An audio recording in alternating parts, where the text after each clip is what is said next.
எடுத்துக்கொள்வோம். இன்றைய செய்திக்கு ஆதாரமாக 1 தீமோத்தேயுக்கு எழுதின புத்தகம் 1ஆம் அதிகாரம் 5ஆம் வசனம் வாசிங்க. கற்பனையின் பொருள் என்னவென்றால், பாருங்க, சுத்தமான இருதயத்திலும் நல் மனசாட்சியிலும் மாயமற்ற விசுவாசத்திலும் பிறக்கும் அன்பே. அல்லேலூயா சொல்லுவோமா? உங்க மனசாட்சி எப்படி இருக்கணுமா? சொல்லுங்க, நல்லா இருக்கணும். அல்லேலூயா சொல்லுமா? உங்க இடது கை பக்கம் வச்சுக்கோங்க, ஹார்ட்டுக்கிட்ட, இருதயத்திட்ட வச்சுக்கோங்க. என் மனசாட்சியே சொல்லுங்க, எனக்குள்ள இருக்க மனசாட்சியே, நான் உனக்கு முன்னாடி சரியாக இருக்கேனா? நல்லா உன்னை வச்சுக்கிறேனா? நீ சொல்கிறதுக்கெல்லாம் நான் கீழ்ப்படுகிறேனா? நல் மனசாட்சியோட நான் கர்த்தரை தொழுது கொள்ள நீ எனக்கு உதவி செய்யு. அல்லேலூயா சொல்லுமா? மனசாட்சி உள்ளே இருந்து என்ன செய்யுதுன்னா, நம்ம தப்பு செய்யும்போது நம்மளை என்ன செய்யுது? தடுக்கும். அதே மீறி என்ன செய்ய விழுகிறதா? ஆதாம் ஏவாள்கிட்ட ஆண்டவர் சொன்னார், இந்த கனியை புசிக்காதீங்கன்ட்டார். ஆனால் பைபிளில் போட்டுருக்கு, அது பார்க்கறதுக்கு எப்படி இருந்துச்சான்? அழகாக இருந்துச்சான். கண்களுக்கு எப்படி இருந்துச்சான்? இச்சிக்கப்படத்தக்கதாக இருந்துச்சான். அதை போய் புசிக்க போகும்போது அவங்க மனசாட்சி என்ன சொல்லியிருக்கோம்? வேண்டாம், வேண்டாம், இது கட்டளை, நீ என்ன செய்கிற? நீ மீறுற, நீ தப்பு பண்ணுற, அப்படி செய்யக்கூடாது, வேண்டாம் வேண்டாம் வேண்டாம் வேண்டாம்னு மனசாட்சி சொல்லியிருக்கோம். இவங்க என்ன செஞ்சுருப்பாங்க? மனசாட்சி சொன்னதை தள்ளி விட்டுட்டு போய் கனி என்ன செஞ்சுருப்பாங்க? பிடிச்சி சாப்பிட்டாங்க. சாப்பிட்ட உடனே இப்போ என்ன வந்துருச்சு? குற்ற உணர்வு வந்துருச்சு, பாவ உணர்ச்சி. ஐயோ தப்பு பண்ணிட்டோமே, பாவம் செஞ்சுட்டேன்னு சொல்லி இலையை எடுத்துகிட்டு போய் ட்ரெஸ் எல்லாம் என்ன செய்கிறாங்க? தச்சுக்கிட்டு என்ன செய்கிறாங்க? போய் உட்காந்துட்டு இருக்காங்க. ஆண்டவர் வர்றாரு, ஆதாமே நீ எங்கே இருக்கான்றார். அவங்க சொல்கிறாங்க, ஆண்டவரே நாங்கள் பாவம் செஞ்சுட்டோம், அதனால் நாங்கள் என்ன செஞ்சுருக்கோம்? ஆமாம், நீ பாவின்னு உனக்கு சொன்னது யார்? பாவின்னு யார் சொல்லிப்பான்ட்ட? மனசாட்சி தான் சொல்லியிருக்கோம். அது மனசாட்சி என்ன செஞ்சுருக்கோம்? சொல்லியிருக்கோம், நீ கட்டளையை மீறிட்ட, நீ சத்தியத்தை என்ன செஞ்சிட்ட? நீ மீறிட்ட, நீ வசனத்தின்படி என்ன செய்யலை? நடக்கலை, நீ தப்பு பண்ணிட்ட, நீ பாவி அப்படின்னு யார் சொல்லியிருக்கோம்? இப்போ அவனால் தேவ சமூகத்துக்கு என்ன செய்ய முடியல? போக முடியல. நமக்கு தப்பு செய்யும்போது அப்படி தான், அந்த நேரத்துக்கு இன்பமாக இருக்கும், ஆசையாக இருக்கும், விருப்பமாக இருக்கும். ஆனால் பண்ணி முடிச்சிட்டிங்கன்னு வச்சுக்கோங்களேன், அதுக்கப்புறம் மனசாட்சியில் என்ன செய்யும்? குற்ற உணர்வாக இருக்கும். தேவசமத்தில் உட்காந்து ஜெபம் பண்ணி பாருங்கள், ஜெபம் பண்ணவே முடியாது. மனசாட்சி என்ன செய்யும்? குத்தும். அப்படியே கத்தி எடுத்து அப்படியே குத்துன்னு குத்தி அதை கீறி என்ன செய்யும்? பிச்சு எரியும். அந்த வேதனையை என்ன செய்யும்? மனசில் உண்டாக்கும். உங்கள் மனசாட்சி உங்களை வேதனைப்படுத்துதா? நான் சொல்கிறேன், உங்கள் மனசாட்சி சொல்கிறத கேளுங்க, உங்கள் மனசாட்சிக்கு கீழ்ப்படிங்க. என்ன செய்யுங்க? நீங்கள் நல் மனசாட்சியில் என்ன செய்யுங்க? கர்த்தரை தொழுது கொள்றதுக்கு ஆயத்தமாகுங்கள். கர்த்தர் உங்களை ஆசீர்வதிப்பார். அல்லேலூயா சொல்லுமா? கற்பனையின் பொருள் என்னவெனில், சுத்தமான இருதயத்திலும் நல் மனசாட்சிகளையும். அல்லேலூயா சொல்லுமா? என்ன மனசாட்சியா? நல் மனசாட்சி. அடுத்து இன்னொரு வசனத்துக்குள்ள எடுத்து வாசிங்க. அப்போஸ்தலர் எழுதின புத்தகம் 23ஆம் அதிகாரம் 1ஆம் வசனம் வாசிங்க. அப்போஸ்தலர் 23:1. பவுல் ஆலோசனை சங்கத்தாரை உற்று பார்த்து, சகோதரரே, இந்நாள் வரைக்கும் விஷயங்களிலும் நான் நல் மனசாட்சியோட தேவனுக்கு முன்பாக நடந்து வந்தேன் என்று சொன்னான். அல்லேலூயா சொல்லுமா? இங்க பாருங்க, பவுல் சொல்றான், இந்த நாள் வரைக்கும் எல்லா விஷயத்திலையும், இந்த நாள் வரைக்கும் எல்லா விஷயத்திலும் நல் மனசாட்சியோட தேவனுக்கு முன்பாக நடந்து வருகிறேன் என்று சொன்னான். இந்த வார்த்தையை நம்ம சொல்ல முடியுமா? ஆண்டவருக்கு முன்னாடி நல் மனசாட்சியோட நான் என்ன செஞ்சிட்ருக்கேன்? மனசாட்சி சொல்கிறபடி, மனசாட்சிக்கு பயந்து நான் கரெக்டாக கடவுளுக்கு முன்னாடி வாழ்ந்துக்கிட்டு இருக்கேன் நம்ம சொல்ல முடியுமா? சொல்ல முடியல. ஏன்? நிறைய என்ன செய்யுது? ஓட்ட உடசல்லாம் என்ன செய்யுது? இருக்குது. நிறைய சரி செய்ய வேண்டிய விஷயங்கள் இருக்குது, நிறைய குறைகள் இருக்குது. ஆனால் இங்கே பவுல் சொல்கிறான், நான் தேவனுக்கு முன்பாக இந்நாள் வரைக்கும் நல் மனசாட்சியோடு அவருக்கு முன்பாய் நான் நடந்து வருகிறேன். அல்லேலூயா சொல்லுவோமா? தேவனுடைய பிள்ளைங்களை, நீங்கள் கர்த்தரை தேடுறது ரொம்ப நல்லது, ஆலயத்துக்கு வர்றது ரொம்ப நல்லது, தேவனை ஆராதிப்பது ரொம்ப நல்லது, அவருடைய வார்த்தையை வாசிப்பது ரொம்ப நல்லது, கர்த்தருடைய ஜனமாய் வாழ்வது ரொம்ப நல்லது. ஆனால் நல் மனசாட்சியோடு தேவனுக்கு முன்பாய் வாழ வேண்டும். அல்லேலூயா சொல்லுமா? நம்ம மனசாட்சியே நம்மளை என்ன செஞ்சிடக்கூடாது?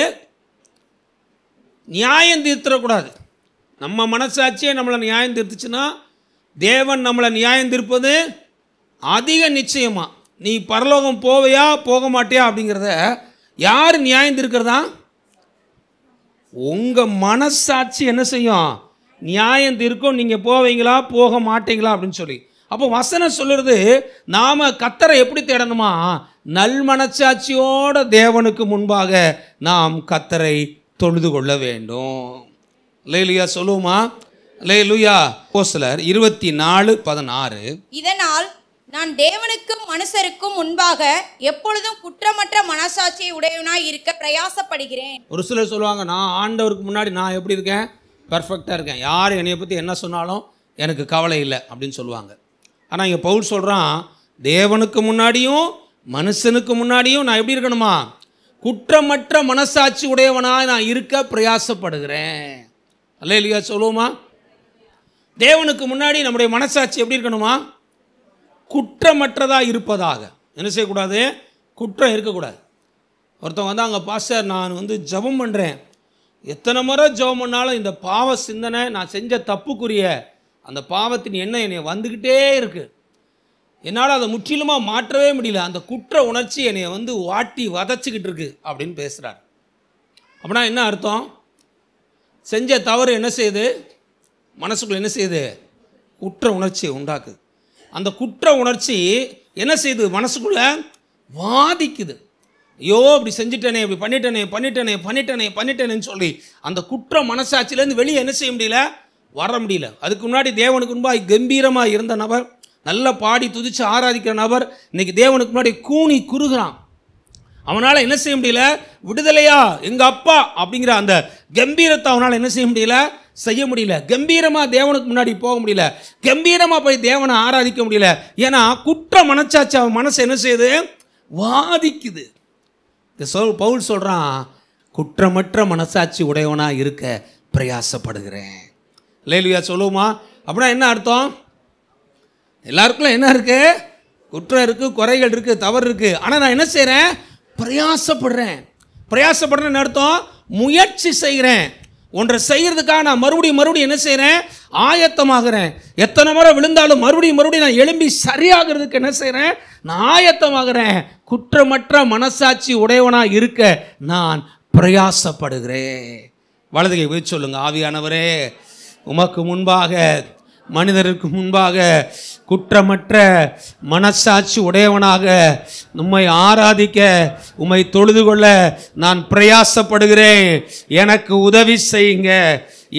உதவி செய்யுங்க. அப்போ எல்லாருக்குள்ள என்ன இருக்கு, குற்றம் இருக்கு. வசனம் சொல்லுது, ரோமருக்கு எழுதின புத்தகம் 3:23 வாசிங்க பாருங்க. எல்லாரும் பாவம் செய்து தேவ மகிமையை அற்றவர்களாகி, நீதிமான் அப்படின்னு சொல்கிறதுக்கு இங்கே யாருமே கிடையாது. எல்லாருக்குள்ள என்ன இருக்குது, குறைகள் இருக்குது. எல்லாருக்குள்ள என்ன இருக்குது, தவறுகள் இருக்குது. எல்லாருமே பாவம் செஞ்சு தேவ மகிமையை அற்றவர்களாகி, நீதிமான் ஒருவனாகிலும் இல்லை. அப்போ ஆண்டவர் என்ன சொல்கிறாரு, எப்பா எல்லாருக்குள்ளேயும் தவறுகள் இருக்குது, குறைகள் இருக்குது. ஒவ்வொருத்தருக்குள்ளேயும் வித்தியாசமான தவறுகள், பிரச்சனைகள், சவால்களை சந்திச்சுக்கிட்டு இருக்காங்க. ஒவ்வொருத்தருமே தேவனிடத்தில் அறிக்கை செஞ்சு மன்னிப்பு கேட்டு குற்றமற்ற மனசாட்சியிலேருந்து வெளியே வந்து நல்மனசாட்சியோட கர்த்தரை தொழுது கொள்ளணும். அல்லேலூயா சொல்லுமா? ஒரு சம்பவத்தை கூட நம்ம அருமையாக வாசிக்கலாம், எடுத்து வாசிங்களேன். யோவானுக்கு எழுதின புஸ்தகம் 8:9 வாசிங்க. யோவான் 8:9. அவர்கள் அதை கேட்டு தங்கள் மனசாட்சியினாலே கடிந்து கொள்ளப்பட்டு பெரியோர் முதல் சிறியோர் வரைக்கும் ஒவ்வொருவராய் போய்விட்டார்கள். இயேசு தனித்திருந்தார், அந்த ஸ்திரீ நடுவே நின்றாள். இங்கே பாருங்க, விபச்சாரம் பண்ணின ஒரு ஸ்திரியை இயேசுனிடத்துல கொண்டு வர்றாங்க. பழைய ஏற்பாட்டில் மோசே நாட்களில் சட்டம் என்ன சொல்லுது, ஒரு பெண் விபச்சாரம் பண்ணிட்டா அவளை கையும் களமாக பிடிச்சிட்டாங்கன்னா கல்லெறிஞ்சு அவளை கொலை செய்யணும். இதுதான் சட்டம். இயேசு கிறிஸ்து அங்கே உட்காந்துருக்காரு. அங்கே ஒரு பெண் விபச்சாரம் பண்ணுறதை பார்த்துட்டாங்க. என்ன செய்கிறாங்க, அவளை அடித்து அவளை துன்பப்படுத்தி அவளை தூக்கிட்டு வந்து என்ன செய்கிறாங்க, இயேசு முன்னாடி வந்து நிற்கிறாங்க. சுற்றி இருக்க எல்லா ஜனங்களும் கல்லை வச்சுக்கிட்டு இப்போ அவளை எரிஞ்சு என்ன செய்ய போகிறோம், கொல்ல போகிறோம். நீங்கள் என்ன சொல்கிறீங்க? பைபிளில் போட்டிருக்கு, மோசே சொல்லியிருக்காரு, பழைய ஏற்பாட்டில் சொல்லியிருக்கு, இதுதான் கட்டளை. இப்போ நீங்கள் என்ன சொல்கிறீங்க? உடனே இயேசு அவங்கள பார்த்து சொல்கிறாரு, உங்களில் எவன் ஒருவன் பாவம் செய்யவில்லையோ அவன் முதலாவது கல்லை எடுத்து இந்த பெண்ணு மேலே எரிஞ்சு கொள்ளு அப்படின்றார். உங்களில் எவன் ஒருவன் பாவம் செய்யலையோ, நான் ஒரு தப்பு கூட பண்ணலாம், போய் சொன்னது கிடையாதுப்பா, நான் திருநது கிடையாது, நான் சண்டை போட்டது கிடையாது, கெட்ட வார்த்தை பேசினது, அடுத்த பொருள் எடுத்ததும் கிடையாது, எனக்குள்ள கெட்ட எண்ணமே வந்தது கிடையாது, எந்த விதமான கெட்ட வார்த்தைகள் நான் பேசினது கிடையாது, எந்த விதமான தவறுகளுமே நான் செஞ்சது கிடையாது, எந்த போதை வஸ்துக்கள் எதுக்கு அடிமையானது கிடையாது, நான் எந்த பாவமே செஞ்சதே இல்லை அப்படின்னு நீ ஒரு ஆள் இருந்தேன்னா நீ வா, நீ கல் எடுத்து இந்த பெண்ணை எரிஞ்சு கொள்ளு. இந்த வசனம் பாருங்க, அவர்கள் அதை கேட்டு தங்கள் மனசாட்சியில் என்ன செஞ்சாங்களாம்? கடிந்து கொள்ளப்பட்டாங்களாம். அவங்க மனசாட்சி என்ன செய்யுது? குத்துது. ஐயோ நானே தப்பு பண்ணியிருக்கேன், எனக்குள்ள 1000 குறை இருக்குது, ஐயோ என்கிட்ட இந்த தப்பு இருக்குது, உன்கிட்ட அந்த தப்பு இருக்குது, அவங்ககிட்ட இந்த தந்து இருக்குது, எல்லாரும் கல்லை கீழே போட்டுட்டு சிறியோர் முதல் பெரியோர் வரைக்கும் மனசாட்சியிலே கடிந்து கொள்ளப்பட்டு போய்விட்டார்கள். அல்லேலூயா சொல்லுமா? அல்லேலூயா, அல்லேலூயா சொல்லுமா? அப்போ அந்த ஸ்திரியை பார்த்து ஆண்டவர் கேட்குறாரு, ஸ்திரியே உன்னை ஒருத்தரும் ஆக்கினிக்குள்ளாக தீர்க்கலையா? இல்லை ஆண்டவரே, நானும் உன்னை ஆக்கினிக்குள்ளாக தீர்க்க மாட்டேன், நீ போ, இனி பாவம் செய்யாதே. அல்லேலூயா சொல்லுமா? இந்த உலகத்தில் பிசாசு இருக்க வரைக்கும் உங்களுக்கு சோதனை என்ன செஞ்சுட்டே இருக்கும்? வந்துக்கிட்டே தான் இருக்கும். வேறு வேறு ரூபத்தில், வேறு வேறு சூழ்நிலையில், வேறு வேறு நபர்கள் மூலமாக, வேறு வேறு விதத்தில் ஏதாவது ஒரு சோதனைக்குள்ளே பிசாசு என்ன செய்வான்? கொண்டு வந்து நம்மளை தள்ளிவிட்டு உன் மனசாட்சியை கரைப்படுத்தி அதை கெட்டதாக்கி உன் சூழ்நிலையை பூரா என்ன செய்யறது? அவன் வந்து என்ன செய்வான்? பாழாக்கி உன் மனசில் குற்ற உணர்ச்சியோடு வாழும்படி ஒரு விடுதலை இல்லாத, வெற்றி இல்லாத, ஜெயம் இல்லாத, பரிசுத்தமாய் கர்த்தரை ஆராதிக்க முடியாத அளவுக்கு சாத்தான் உன் முன்னாடி வந்து சோதனை வைப்பான். இயேசு சொல்றாரு, நீ போ, இனி பாவம் செய்யாத, உன் பாவத்தை மன்னித்து விட்டேன், உன் மனசாட்சியை கர்த்தர் சுத்திகரித்து சுத்தமுள்ள மனசாட்சியை கர்த்தர் உங்களுக்கு எனக்கும் தருவாராக. அல்லேலூயா சொல்லுமா? அப்போ மனசாட்சியில் என்ன வந்துச்சான்? கடிந்து கொண்ட உடனே இருதயம் என்ன செய்யுது? குத்தப்படுது. கீழே போட்டுட்டு என்ன செஞ்சிட்டாங்க?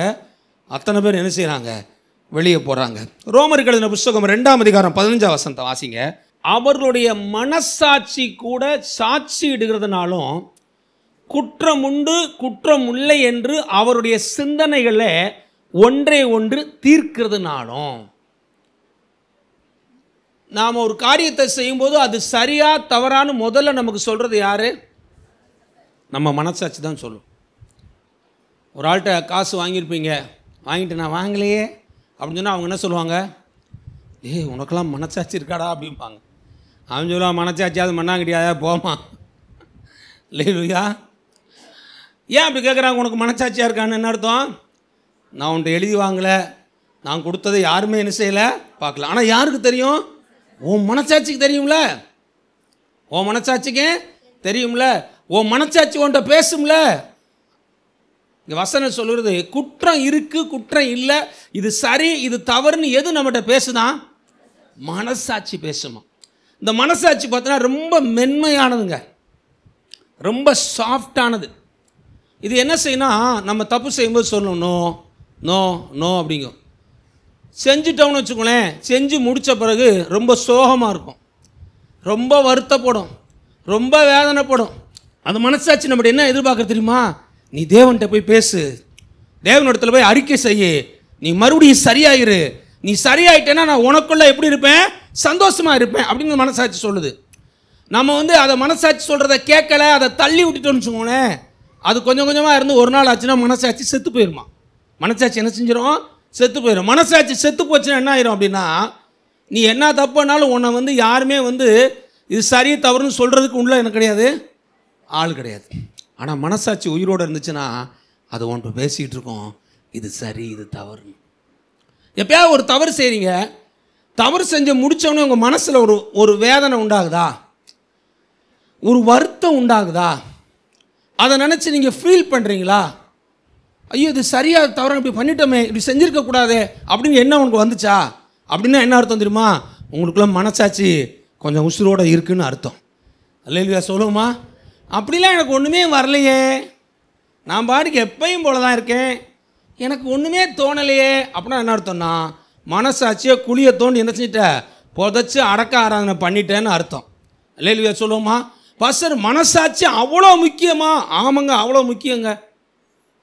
மனசாட்சி சொல்கிறத கேட்காத ஒரு நபர் பரலோகத்துக்கே போக முடியாது. எடுத்து வாசிங்க ஒரு சில வசனங்களை. நான் உங்களுக்கு கோடிட்டு காமிக்க முடிய விரும்புகிறேன். எடுத்து வாசிங்க. 1 தீமோத்தேயு எழுதின புத்தகம் 1ஆம் அதிகாரம் 19ஆம் வசனத்தை வாசிங்க. இந்த நல் மனசாட்சியை சிலர் தள்ளி விட்டுட்டு விசுவாசமாகிய கப்பலை சேதப்படுத்தினார்கள். இந்த நல் மனசாட்சியை சிலர் என்ன செஞ்சுறாங்களா? சும்மா எப்போ பார்த்தாலும் அது செய்யாத, இது செய்யாத, அதை பார்க்காத, இதை பார்க்காத, அங்கே போகாத, இங்கே போகாத, இதே உனக்கு என்ன செஞ்சிச்சு? வேலையாக போச்சு அப்படின்னு இந்த மனசாட்சி என்ன செஞ்சுறாங்களா? தள்ளி விட்டுருவாங்க. மனசாட்சி சொல்கிறதா என்ன செய்ய முடியாது? கேட்கணும். உனக்கு என்ன தெரியும்? நீ அமைதியார். ஹலோ, ஆண்டவர் சொல்கிறாரு, நல் மனசாட்சியை நீ தள்ளி விட்டுட்டேன்னா எதை சேதப்படுத்திட்ட? விசுவாசமாகிய கப்பலை நீயே சேதப்படுத்திட்ட. இந்த பரலோக வாழ்க்கைங்கிறன்னா ஒரு கப்பல் மாதிரி. அந்த கப்பலை நம்ம பிரயாணப்பட்டு இக்கரையிலேருந்து அக்கறைக்கு போய்கிட்டு இருக்கோம். போகிற வழியில் இடையிலே ஒரு பெரிய கடப்பார் கம்பி அடித்து நீயே உன் கப்பலை ஒட்டச்சி சேதப்படுத்தினா என்ன ஆகும்? தண்ணி உள்ளே வந்துடும். தண்ணி உள்ளே வந்தால் என்ன ஆயிரும்? விசுவாசம் என்னும் கப்பல் என்ன செஞ்சிடும்? மூழ்கி போயிடும். மனசாட்சியை தள்ளி விட்டுட்டோன்னா என்ன செஞ்சிருமா? விசுவாசமாகிய கப்பலை சேதப்படுத்திடுவோம். தேவனுடைய ராஜ்யத்தை என்ன செய்ய முடியாது? சுதந்திரிக்க முடியாது. எடுத்து வாசிங்க. 1 தீமோத்தேயு 4ஆம் அதிகாரம் 1ஆம் வசனம் வாசிங்க.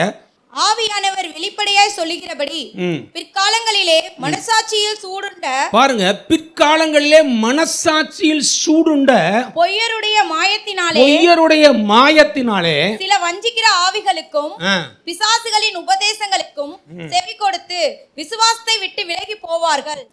பாருங்க, விசுவாசத்தை என்ன செய்றாங்களா? மனசாட்சியை தள்ளி விடுறாங்க. ரெண்டாவது என்ன செய்யறோமா? மனசாட்சியிலே சூடுண்ட பொய்யர்கள். அப்படின்னு அர்த்தம், மனசாட்சிக்கு ஒரு சூடு, மனசாட்சிக்கு ஒரு நெருப்பு, மனசாட்சியை எரிச்சிட வேண்டிதான். மனசாட்சி என்ன செஞ்சிடறானா? எரிச்சிடான். இப்போ ஆண்டவர் சொல்கிறாரு, மனசாட்சியிலே சூடுண்ட பொய்யராக நாம் மாறிட்டோம்னா நாம் என்ன செஞ்சிருவோமா? விசுவாசத்தை விட்டு விலகி போயிடுவோம். நான் சொல்லுவேன், மனுஷனுக்கு கர்த்தர் கொடுத்த ஆவி கர்த்தருடைய தீபம். இந்த மனசாட்சி ஒன்றுமே கிடையாதுங்க. ஆவியானவர் வாசம் பண்ணுற இடங்க அது. ஆவியானவர் மனசாட்சி மூலமாக தான் நம்ம கூட பேசுவார். பாவத்தை குறித்தும் நீதியை குறித்தும் கண்டித்து உணர்த்துகிற ஆவியானவர் எது மூலமாக தான் நம்மகிட்ட பேசுகிறாரு? மனசாட்சியை தள்ளி விட்டுறாதீங்க. மனசாட்சியை என்ன செஞ்சிடாதீங்க? கொன்னுறாதீங்க. அப்படி கொன்னுட்டிங்கன்னா அந்த மனசாட்சியை உங்களை நியாயம் இருக்குமா? எடுத்து வாசிங்களேன். 1 யோவான் எழுதின புஸ்தகம் 3ஆம் அதிகாரம் 1 யோவான் 3ஆம் அதிகாரம் 20-21 வாசிங்க. தமிழ் பைபிளில் இருதயமேன்னு போட்டிருக்கு. ஒரு சில மொழிபெயர்ப்பில் இங்கிலீஷில் கான்சியஸ் மனசாட்சின்னு போட்டிருக்கு. நம்முடைய இருதயமே நம்மை குற்றவாளியாக தீர்க்குமானால் தேவன் நம்முடைய இருதயத்திலும் பெரியவராக இருந்து சகலத்தையும் அறிந்திருக்கிறார். பிரியமானவர்களே, நம்முடைய இருதயமே நம்ம குற்றவாளிகள் என்று தீர்க்காதிருந்தால் நாம் தேவனிடத்திலே தைரியம் கொண்டிருப்போம். நம்ம மனசாட்சியை நம்மளை குற்றவாளி என்று தீர்த்தால் தேவன் நம்மளை குற்றவாளி என்று நியாயம் தீர்க்கிறது நிச்சயம். நரகத்துக்கு போகிறது கன்ஃபார்ம். ஐயோ, நாம் பரலோகத்துக்கு போவோமா நரகத்துக்கு போவோமான்னு யாருக்கு தெரியுமா? ஹலோ, வீட்டுக்கு போங்க, மனசாட்சி கூட பேசுங்க. ஹலோ மனசாட்சி, ஹவ் ஆர் யூ, எப்படி இருக்க அப்படின்னு கேளுங்க. என்கிட்ட ஏதாவது ஓட்டை உடச்சல் இருக்கான்னு கேளுங்க, நிறைய காமிக்கும். எல்லாத்தையும் எடுத்து பூசி ஓட்டையெல்லாம் அடைச்சிருங்க. இல்லையா சொல்லுமா? ஆமாம். என்னென்னா உங்கள் மனசாட்சி இல்லை இல்லை இது சரி, இது தவறு, இல்லை இல்லை இப்படி பண்ணக்கூடாது, இது அப்படி இல்லை அப்படின்னு எதை விஷயத்தெல்லாம் உங்கள்கிட்ட சொல்லுதோ அந்த மனசாட்சி சொல்கிறத நீங்கள் கீழ்ப்படிஞ்சு சரியாயிட்டோம்னா தேவராஜ்யத்தை போய் சுதந்திரிச்சிருவோம். இல்லையா சொல்லுமா? மனசாட்சி சொல்கிறத கேட்கலன்னா நம்ம மனசாட்சியை நம்மளை என்ன செய்யுமா? நியாயம் தீர்க்கும். ஏன் ஒரு சிலருக்கு எத்தனை முறை ஜெபம் பண்ணாலும் அழுது ஜெபம் பண்ணாலும் அந்த பாவ உணர்வுலேருந்து அவங்களால வெளியே வர முடியல. அவங்க மனசாட்சி அதை என்ன செய்ய மாட்டேங்குது? ஏற்றுக்க மாட்டேங்குது. ஆண்டவர்கிட்ட அறிக்கை செஞ்சுட்டடா, ஆண்டவர் உன் பாவத்தை மன்னிச்சிட்டாரா, அதுலேருந்து நீ சரியாயிட்டடா, வெளியே வாடா அப்படின்னா கூட இல்லை இல்லை மன்னிச்சிருக்க மாட்டார். என்ன செஞ்சுருக்க மாட்டார்? மன்னிச்சிருக்க மாட்டார். சரி, என்னடா செய்ய போகிறேன்? நான் டெய்லி அதை அறிக்கை செஞ்சு அழுது நான் ஜெபம் பண்ணிக்கிட்டே தான் இருக்க போகிறேன். வீட்டில் பையன் இருக்கான், ஒரு 1 லிட்டர் எண்ணெய் பாட்டில் கீழே உடச்சிட்டான். நம்ம பார்த்தோன்னே என்ன வரும்? நமக்கு கோவம் வரும். டமார்னு அடிப்போம். அடித்தோன்னா அவன் நம்மகிட்ட என்ன கேட்பான்? சாரிப்பா, மன்னிச்சுக்கோப்பா அப்படின்னு சொல்லுவான். சரி ரைட், ஓகே, போன் விட்ருவோம். மறுநாள் காலையில் எந்திக்கிறான், வந்து அப்பா நேற்று எண்ணெயை உடைச்சிட்டேன் சாரிப்பா அப்படின்றான். யோசிப்போம், சரி நேற்று சாரி கேட்டால் இன்றைக்கும் சாரி, சரி சாரி ஓகே அப்படின்றோம். மறுநாளும் சாரின்றான். நம்ம என்ன யோசிப்போம், ஏன் ஓயாமல் சொல்லுவான், மன்னிச்சிட்டேன்லப்பா ஓகேப்பா. ஒரு வாரம் ஆச்சு, 10 நாள் டெய்லி வந்து சாரி கட்டிகிட்டே இருந்தால் உங்களுக்கு எப்படி இருக்கும்?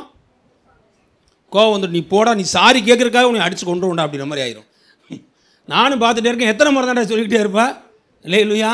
இன்றைக்கி நிறைய பேருக்கு என்ன தெரியுமா, ஆண்டவர்கிட்ட பாவங்களை அறிக்கை செஞ்சு மன்னிப்பு கேட்டு ரத்தத்தினால் கழுவப்பட்டாச்சு, பரிசுத்தமாக்கப்பட்டாச்சுன்னா அவ்வளோதான், முடிஞ்சு. அதுக்கப்புறம் அதை யோசிச்சுக்கிட்டே இருக்கக்கூடாது. ஐயோ யோ யோ யோ யோ யோ யோ ஐயோ யோசிச்சுக்கிட்டே இருந்தீங்கன்னா அந்த குற்ற உணர்வு உள்ளே இருந்துகிட்டே இருக்கும்.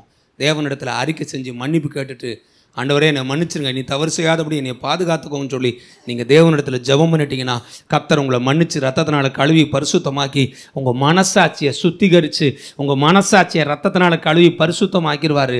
உங்கள் மனசாட்சி சொல்லும், கர்த்தர் உன்னை மன்னிச்சிட்டாரு. அதனால் ஞானஸ்தானம் எடுக்கும்போது 3 முக்கியமான கேள்வி கேட்போம். 1, இயேசு கிறிஸ்துவ உன் சொந்த இரட்சகரா குலதெய்வமா மனப்பூர்வமாக ஏற்றுக்கிறியா? 2, இயேசுவை ஏற்றுக்கொண்டுட்டியே மரண பரியந்தமும் ஆண்டவருடைய பிள்ளையா இருப்பியா? என்னைக்கும் பின்வாங்கி போயிட மாட்டியே? போக மாட்டேன். 3, உன் பாவங்கள்லாம் அறிக்கை செஞ்சு உன் பாவத்தையெல்லாம் அவர் மன்னிச்சிட்டாருங்கிற பாவ மன்னிப்பின் நிச்சயம் உன் இருதயத்தில் இருக்கா? இருக்கு. அப்போவா உனக்கு ஞானஸ்தானம் கொடுக்கலாம். லேலுயா சொல்லுவோமா? லேலுயா. நான் சொல்லுவேன், நம்ம இருதயம் நம்மளை எப்படி தீர்த்திடக்கூடாது? ஒரு நிமிஷம் அப்படியே கண்ணை மூடுங்க, அப்படியே ஜெபம் பண்ணுங்க. ஸ்தோத்திர ஆண்டவரேன்னு சொல்லுங்கள். உங்கள் மனசாட்சிகிட்ட கேளுங்க, மனசாட்சி நான் பரலோகம் போயிடுவேனா? நான் எப்படி இருக்கேன்? கட்டளை கற்பனை சத்தியம் தேவனுக்கு முன்பாக மனிதருக்கு முன்பாக நீ என்னை எப்படி நியாயந்திருக்க போகிற? நான் பரலோகம் போவேன் நியாயந்திருப்பியா அல்லது போக மாட்டேன்னு சொல்லுவியா? என் மனசாட்சியே, என் இருதயமே, ஒருவேளை உங்களுக்குள்ள கஷ்டமாக இருந்துச்சுன்னா ஆண்டவர்கிட்ட அறிக்கை செய்யுங்க. ஆண்டவரே, பாவங்கள் இருக்கோ, உங்களுக்கு பிரியமில்லாத காரியங்கள் இருக்கோ, அதை மன்னிங்க ஆண்டவரே, அதை மன்னிங்க ஆண்டவரே. நான் செய்த எல்லா தவறுகளை மன்னியும் ஆண்டவரே. உங்கள் ரத்தத்தினால என்னை கழுவுங்க ஆண்டவரே. குற்ற உணர்விலிருந்து, குற்ற மனச்சாட்சியிலிருந்து என்னை எடுத்து போட்டுருங்க ஆண்டவரே. என்னை பரிசுத்தப்படுத்துங்க ஆண்டவரே. என் மனசாட்சி தேவனுக்கு முன்பாக ஓகே என்று சொல்லத்தக்கதாக தேவனே உம்முடைய சமூகத்திலே குற்றமற்ற நபராக, சுத்தமுள்ள நபராக, தேவனுக்கு முன்பாக மனிதருக்கு முன்பாக நல் மனசாட்சியோடு உம்மை தொழுது கொள்ள எனக்கு உதவி செய்யுங்க. இயேசு நாமத்தில் கேட்கிறோம் பிதாவே, ஆமென். கரங்களை தட்டி கர்த்தருடைய நாமத்தை மகிமைப்படுத்துவோமாக. 2 தீமோத்தேயு 1:4 வாசிங்க. உன்னில் உள்ள மாயமற்ற விசுவாசத்தை நான் நினைவு கூறுகிறதுனால் என் முன்னோர்கள் முதற்கொண்டு சுத்த மனசாட்சியோட ஆராதித்து வரும் தேவனை நான் ஸ்தோத்தரிக்கிறேன். தீமோத்தேயை பார்த்து பவுல் சொல்றான், என்ன சொல்றான்னா, என் முன்னோர்கள் முதற்கொண்டு சுத்த மனசாட்சியோட ஆண்டவரை ஆராதிச்சுட்டு வர்றாங்க. அல்லேலூயா சொல்லுமா? நானும் என் தேவனை எப்படி தான் ஆராதிக்கிறேன்? சுத்த மனசாட்சியோடு கர்த்தரை ஆராதிக்கிறேன். அல்லேலூயா சொல்லுமா? இந்த பிரசங்கத்தை ஒரு இடத்துல பண்ணேன். அங்கே ஒய்ஃபும் ஹஸ்பண்டும் உட்காந்துருக்காங்க. நான் பிரசங்கம் பண்ண அந்த ஒய்ஃப் அவங்க ஹஸ்பண்டை பார்த்துக்கிட்டே இருக்கு. அப்படின்னா என்ன அர்த்தம்? நீ என்ன பண்ண வர, நீ சிகரெட்டு குடிச்சல பாரு, உன் கூட தான் ஆண்டவர் பேசிட்டு இருக்கார், ஒழுங்கா மனம் திரும்பிடு. நானும் சொல்லிக்கிட்டே இருக்கேன், நீ என்ன செய்ய மாட்டேங்கிற, கேட்க மாட்டேங்கிற, பாரு உன் கூட தான் எல்லாத்தையும் பேசிட்டு இருக்காரு, ஒழுங்காக சீரட்டை விட்டு சினிமா விட்டு ரொம்ப கெட்ட வார்த்தைலாம் பேசலாம், சண்டை கிண்டெல்லாம் போட்டுக்கிட்டு இருக்கா, பாரு உன் கூட தான் பேசிக்கிட்டு இருக்கு, பாஸ்ட் உனக்கு தான் பேசிகிட்டு இருக்காரு, ஒழுங்காக சரியாகணும். அவர் திரும்பாமல் பார்த்துருக்காரு, அட சண்டால பாதகத்தி இப்படி நடு ரோட்டில் கொண்டு இப்படி அவமானப்படுத்திக்கிட்டு இருக்கேன். இல்லையா சொல்லுமா? இங்கே பவுல் சொல்கிறான், என் முன்னோர்கள் முதற்கொண்டு தேவனை சுத்த மனசாட்சியோடு ஆராதிச்சுட்டு வர்றாங்க. நானும் என் தேவனை சுத்த மனசாட்சியோடு ஆராதிக்க விரும்புகிறேன். இல்லையா சொல்லுமா?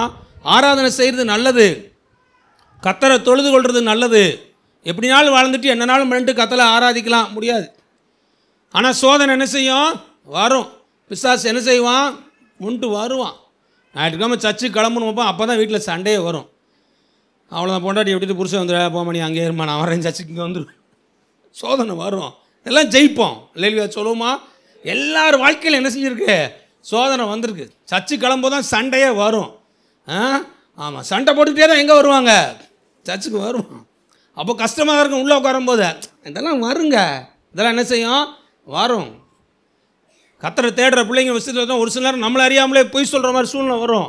பணத்துக்காக ஆமாம் இல்லை ஆமாம் அப்படின்னு சொல்கிற மாதிரிலாம் வந்துடும். சூழ்நிலை நிமித்தம் அதிகாரிக்கு பயந்து ஆமாம் சார் அப்படி வந்துடும். ஆனால் செஞ்சு முடித்த பிறகு என்ன வரும்? மனசாட்சியில் என்ன செய்கிறோம்? குற்ற உணர்வு வரும். இல்லையா சொல்லுவோமா? நான் சொல்லுவேன், பிரயாசப்படுங்க நல் மனசாட்சியில் வாழ்கிறதுக்கு. இல்லையா சொல்லுமா? பவுல் சொல்கிறான், என் முன்னோர்கள் முதற்கொண்டு நாங்களும் சுத்த மனசாட்சியோட கர்த்தரை ஆராதிச்சிட்ருக்கோம். அப்படின்னு என்ன அர்த்தம்னா, நான் கடவுளை ஆராதிச்சிட்ருக்கேன், எந்த குறையும் இல்லை. குறை வந்துச்சு, குறையை அறிக்கை செஞ்சு மன்னிப்பு கேட்டு சரியாயிட்டேன். இப்போ நான் சுத்த மனசாட்சியோடு கர்த்தரை ஆராதிச்சுட்டு இருக்கேன். வலதுக்கு வீச்சு சொல்லுங்கள், ஆண்டவரே எங்கள் முன்னோர்களைப் போல, ஆபிரகாம் ஈசாக்கை போல, யாக்கோப்பை போல நானும் சுத்த மனசாட்சியோடு தேவனே உம்மை ஆராதிக்க, உம்மை ஸ்தோத்தரிக்க எனக்கு உதவி செய்வீராக.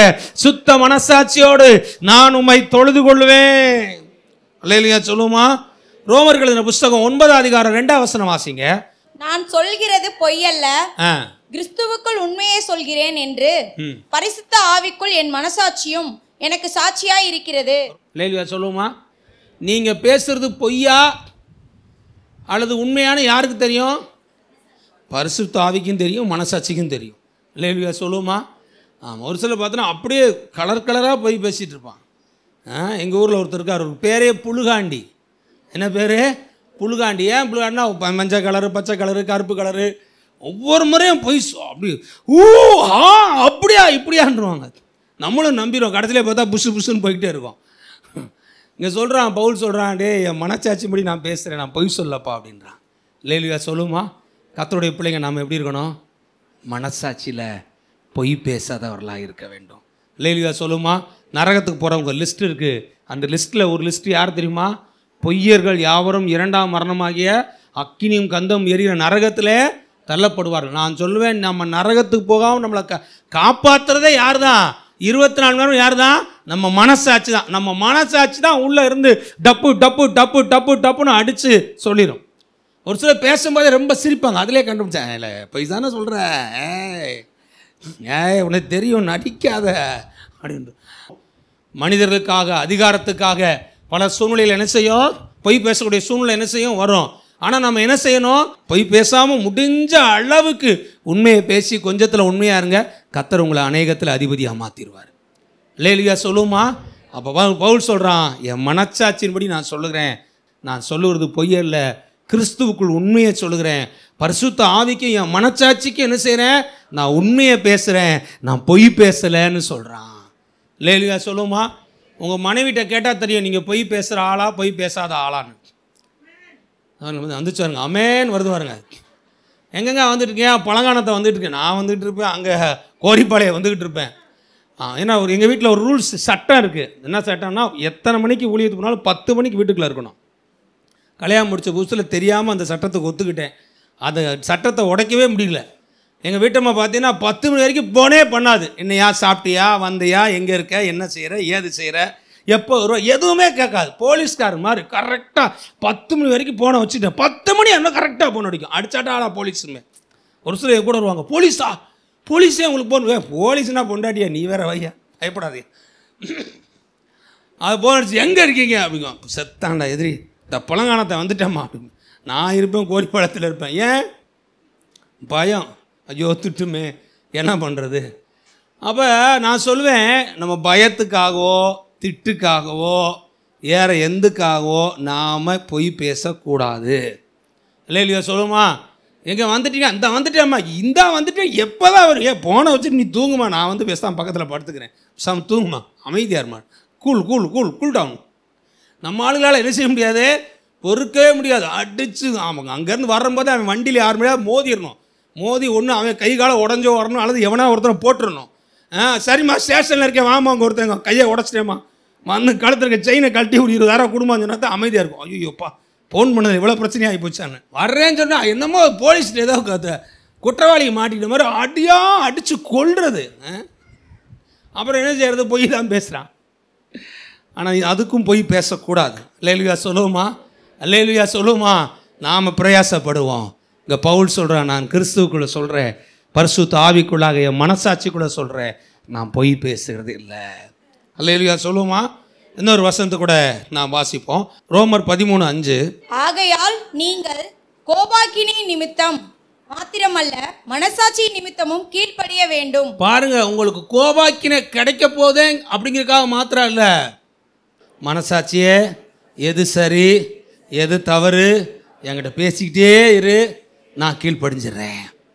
இல்லையா சொல்லுமா? மனசாட்சிக்கு யாரெல்லாம் கீழ்ப்படுகிறாங்களோ அவங்களுக்கு என்ன கிடையாதான்? கோபாக்கினை கிடையாது, நரகம் கிடையாது.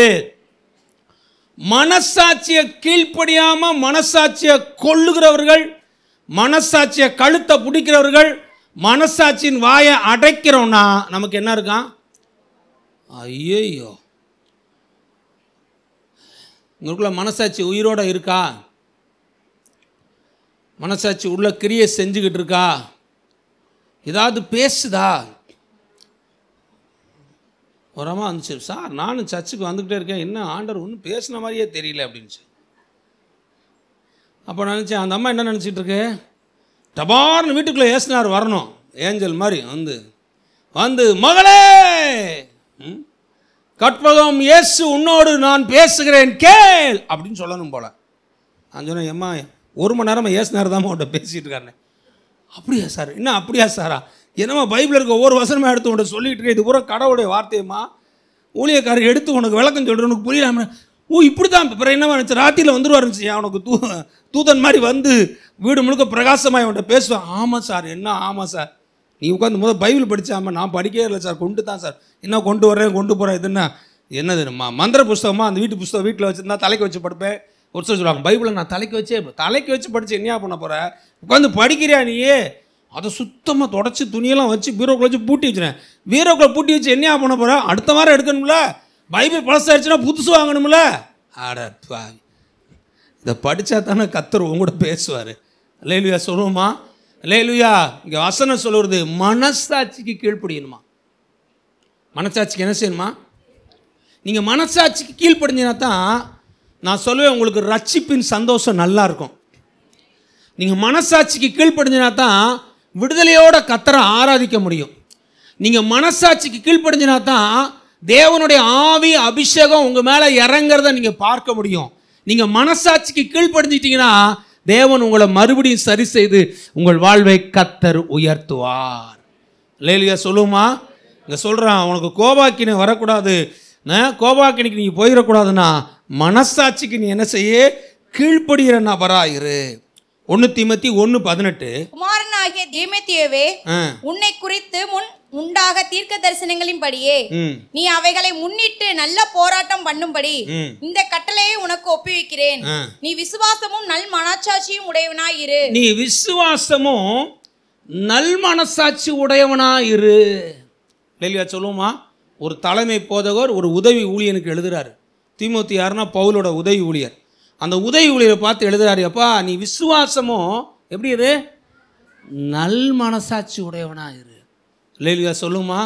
ஒரு சில பார்த்தா ரொம்ப சோகமாகவே இருப்பாங்க, ரொம்ப ஒரு மாதிரி துக்கமாகவே இருப்பாங்க, ஒரு மாதிரி என்ன சொல்கிறது, எல்லாருக்கும் அவங்களுக்குள்ள ஒரு விடுதலையே இருக்காது. ஏன் தெரியுமா? அவங்க மனசாட்சி அவங்களுக்குள்ள எப்படி இருக்காங்க? ரொம்ப சோகமாக இருக்குது, ரொம்ப வருத்தமாக இருக்குது. அவங்க மனசாட்சி அவங்கள என்ன செஞ்சிட்டு இருக்கு?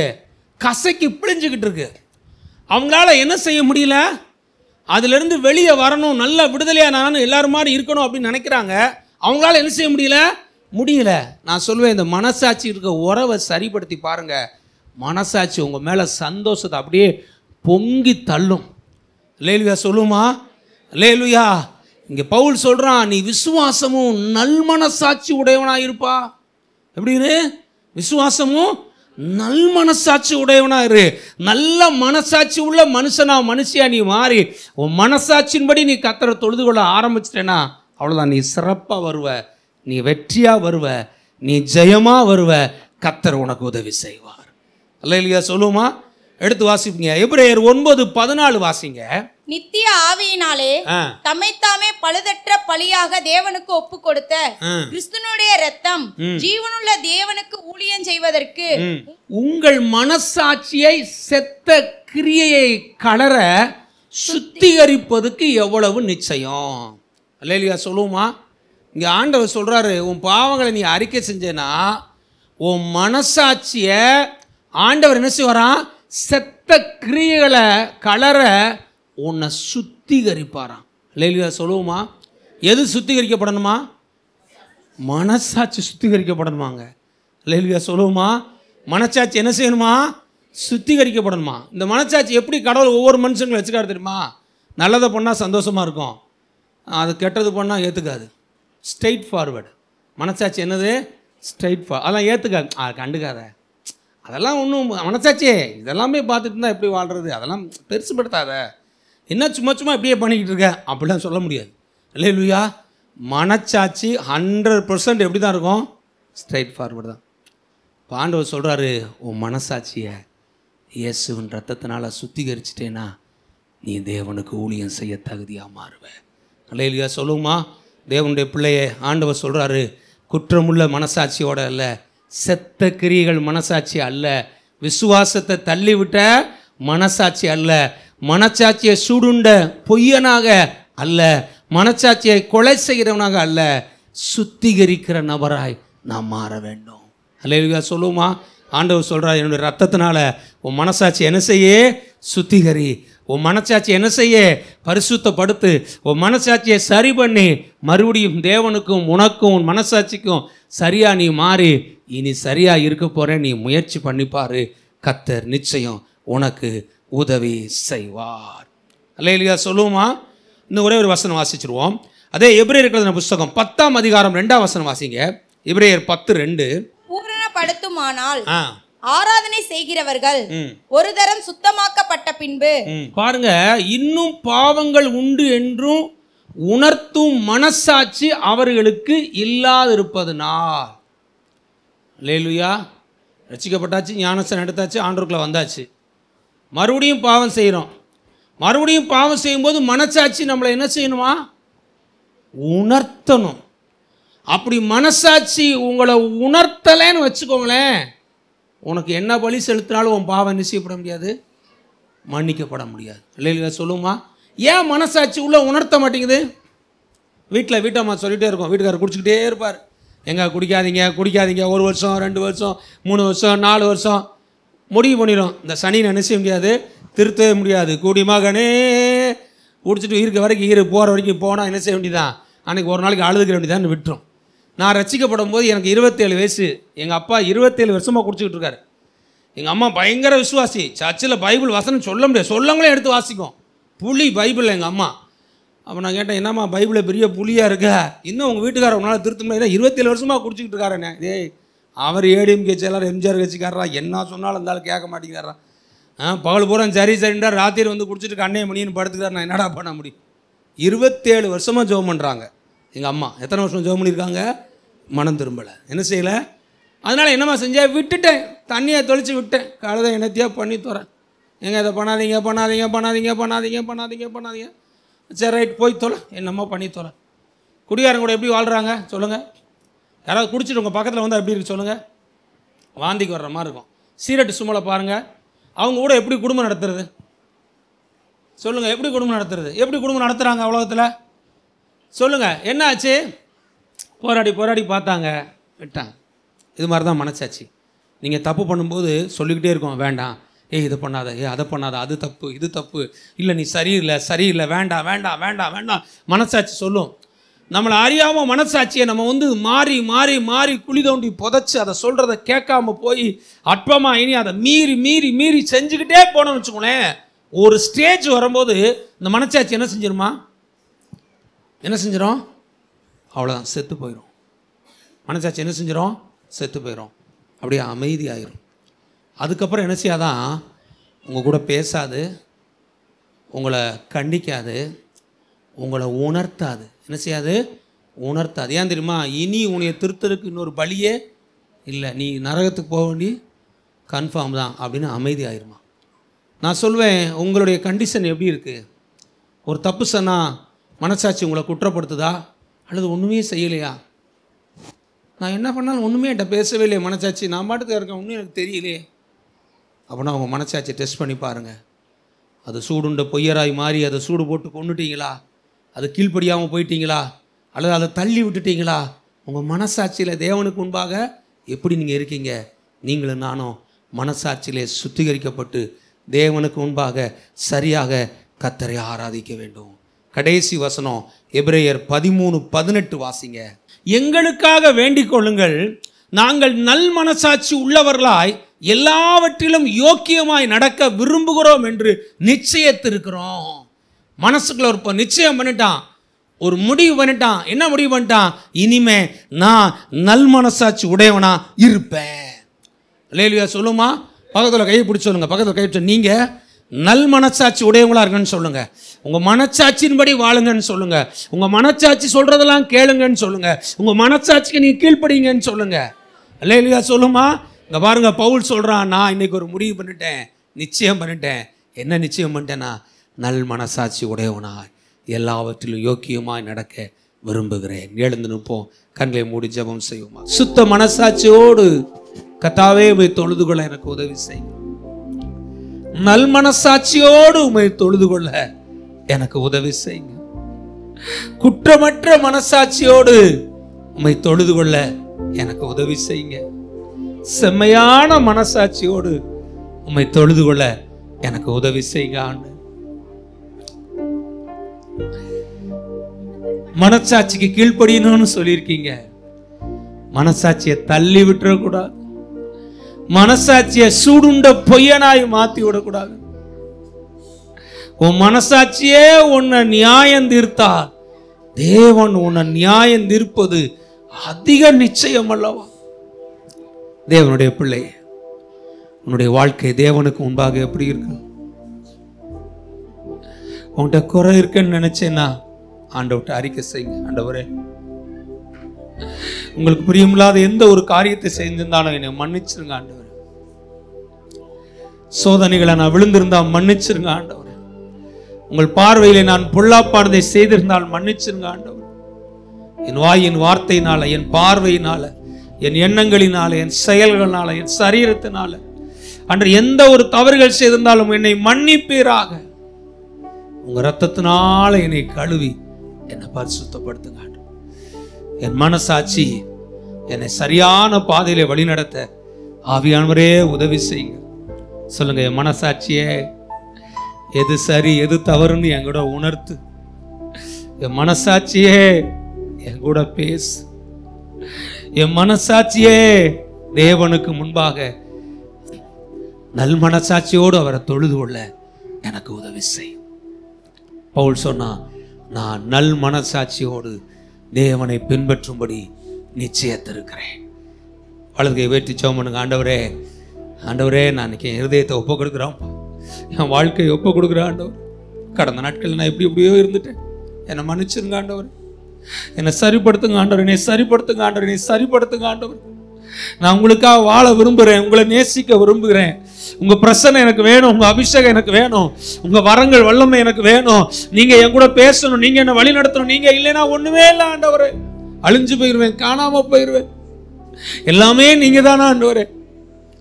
உங்களுக்கு முன்பா நான் சரியா நடக்க எனக்கு உதவி செய்யுங்க. மனசாட்சியில சுத்த மனசாட்சியோடு நல் மனசாட்சியோடு உம்மை தொழுது கொண்டு உம்முடைய ராஜ்யத்துக்கு வர எனக்கு உதவி செய்யுங்க. கரங்க தட்டி கர்த்தருடைய நாமத்தை மகிமைப்படுத்துவோமாக. வந்திருக்க ஒவ்வொருத்தருக்காக ஜெபிக்கிற ஆண்டவரே, ஒவ்வொரு பிள்ளைகளுக்காக ஜெபிக்கிற ஆண்டவரே, ஒவ்வொருத்தர் மேலேயும் தேவனுடைய பிரசன்னம் இறங்கட்டும், உம்முடைய மகிமை இறங்கட்டும், உம்முடைய வல்லமை இறங்கட்டும். ஓ, உலகத்தை ஜெயிக்க, பாவத்தை ஜெயிக்க, சாத்தானை ஜெயிக்க, சோதனைகளை ஜெயிக்க, தடைகளை ஜெயிக்க, போராட்டங்களை ஜெயிக்க ஆவியானுடைய வல்லமை இவர்களுக்குள்ளாய் அக்கினியா இறங்கட்டும் இயேசுவின் நாமத்தினாலே. இவர்களுக்கு விரோதமாய், குடும்பங்களுக்கு விரோதமாய் எழும்புற ஆயுதங்கள், தடைகள், போராட்டங்கள் அழிக்கப்படுவதாக. குடும்பத்தை ஆசீர்வதிங்க, சமாதானத்தை கொடுங்க, வெற்றியை கொடுங்க, வேலையில ஆசீர்வாதத்தை கொடுங்க, சந்ததியை கொடுங்க, நன்மை செய்யுங்க. பிள்ளைங்க வாழ்க்கைக்கு அத்தனை குறைகளை மாற்றி போடுங்கப்பா. பிள்ளைங்க வாழ்க்கை தோல்வியாக அல்ல, வெற்றியாய் மாறட்டும், ஜெயமாய் மாறட்டும், உயர்ந்த நிலைமைக்கு கொண்டு வாங்க. இயேசுவின் நாமத்தில் கேட்கிறோம் நல்ல பிதாவே, ஆமென்.